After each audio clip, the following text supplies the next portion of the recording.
Did you know that dents in aluminum can be repaired using the paintless dent repair method?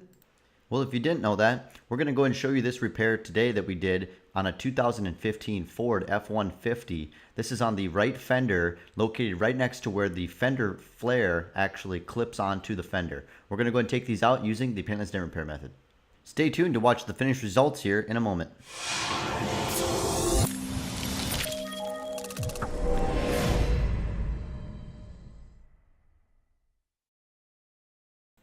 Here's a look at the finished results of the damage in that fender. We were able to get all of this damage out using the paintless dent repair method.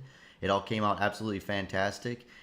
Ford now makes their F150, 250, and 350 all out of aluminum, and we've done many hill jobs and regular door dings and stuff on those, so it's no problem for us. If you have damage in your own vehicle that you'd like repaired, please feel free to get a hold of us at 605-595-4061. We look forward to hearing from you, and thanks for watching.